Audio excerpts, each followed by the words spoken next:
By the time I found Hestu in Tears of the Kingdom, I had amassed so many little golden poops, my inventory looked like the Aegean stables. My delight at finally tracking this saucy little turnip was slowly replaced with dread, as I realized that this animation would play after every inventory increase. That every time I wanted to hold one more transportation-based shield, I'd have to spend the poops, wait for it to prompt me to skip, wait for it to load the skip, and repeat. Over and over. And that's to say nothing about getting my drip strengthened at a great ferry.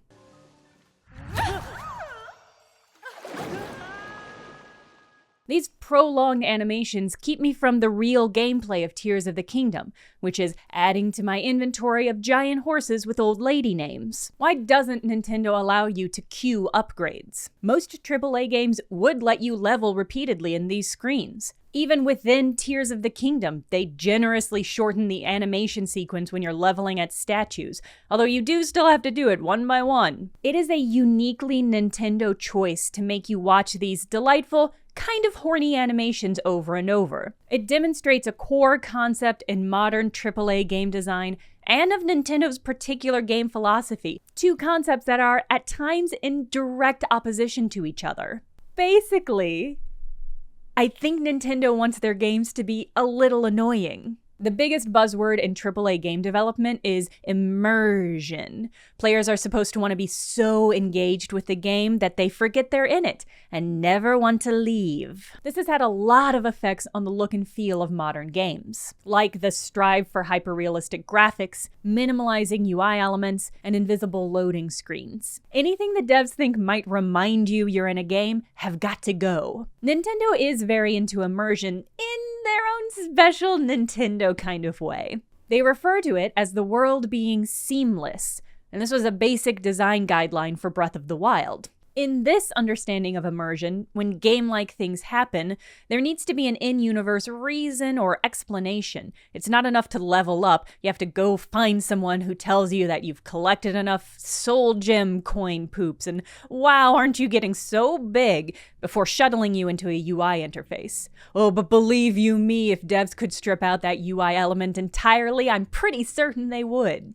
On the other hand, long, elaborate animated sequences are one of the great technological capacities of modern games. They're so expressive of a vibe and a great use of the large, skilled teams employed at big game companies. But sequences like these in Monster Hunter are used sparingly. You see them like maybe once every hour or so, depending on how good your group is at hunting. Like most games, Monster Hunter lets more repetitive aspects, like leveling armor, remain functional. You might remember Horizon Forbidden West running into this issue when it launched. Every time you looted, the pickup animation played, forcing you to stop over and over. Guerrilla surreptitiously added an option to turn this off, because repetitive actions need to hit a certain threshold of speed and functionality. The more repetitive, the more functional it has to be. Nintendo takes animation flourishes way farther than most game companies, to the point of using animation to substitute some UI elements. Especially in Zelda games, characters have long been able to pick up items to buy them, rather than just clicking a UI shop interface. Although that still happens too, for now. I mean, here's how you get a map. It's not enough to just be handed a map and boom, fog of war lifted. Nah, you gotta get felt up by this weird Doc-Ock machine, get launched up into the sky, pop your Switch out, make sure your safety dongle is attached, and scan the area. It's very elaborate and pretty awesome. These sequences are great world building, and they have an important gameplay purpose since they let you access new tiers of the world. It's immersive in the best possible sense. You feel awed and powerful and engaged with the world Nintendo has made. And the first time you see these Koroks shake their little maracas and do their little wiggle, it is magical. It's pure joy. When you awaken the Great Fairy and get her to empower your glow-in-the-dark Jinko jeans, it's... well, you'll feel other feelings. This commitment to animating every little thing is more visible elsewhere in Nintendo's catalog. If you were a Switch owner in March 2020, you probably remember drowning your existential dread in the shallow beach waters of Animal Crossing, where nothing could hurt you except the occasional rogue bee. But it quickly became evident that a lot of the interfaces in Animal Crossing were not streamlined, and the content wasn't particularly well paced. People were hitting the end of what they could do with hours of anxiety left in the day. New Horizons was structured more like a mobile game, a time-locked experience that limited the amount of interaction you could have. The store only had a limited number of items on offer, and there was one special character a day, and when you were done talking with them, that was pretty much it. To be fair, when Nintendo started developing Animal Crossing, they had no idea that their pastel community building sim would be the finger in the dam of the global psyche's collective breakdown. We weren't supposed to be playing for 8 hours a day, flying multiple times an evening because it wasn't safe to visit our friends in person. But Animal Crossing was made to be more whimsical than functional. You were supposed to hit a limit in what you could do in the game, and then put down your Switch and go do anything else. This desire to curb the amount of time we spend gaming has also been a part of Nintendo's brand for a long time. In Earthbound, if you played for more than 2 hours, your papa would call and say, "Hey, take a break." Former CEO of Nintendo, Satoru Iwata, called this the 2-hour dad, which is very different from a 2-hour daddy, although I think both would encourage you to stay hydrated. This would go on to inspire the take-a-break screens in Wii Sports, which would similarly be triggered if you played for a certain amount of time, the amount of time that Nintendo thought was enough. In an interview with NPR, Shigeru Miyamoto, who's made a few games with Nintendo, was asked if playing video games too much is bad. I don't think it's bad, but only doing video games I don't think is a very good idea. I've been saying this before too.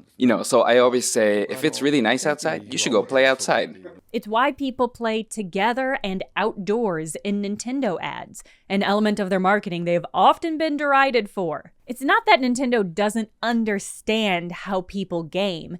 It's that Nintendo wants to change how people game. And just like any other formerly UI-based elements, they've integrated this design philosophy into the games itself, so that even the feeling of maybe needing to take a little bit of a break is seamless.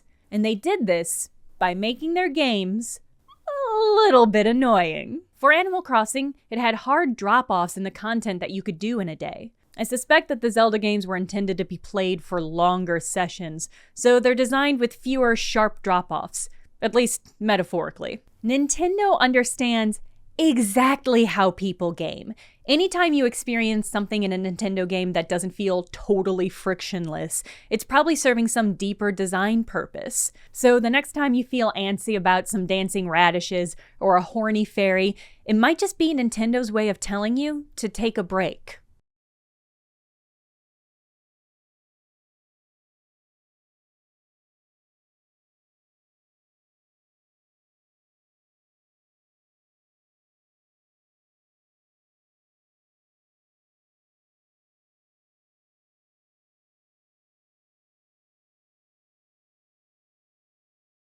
Thank you for watching this video. I feel so retroactively productive for all the time I've spent in Tears of the Kingdom because I made it.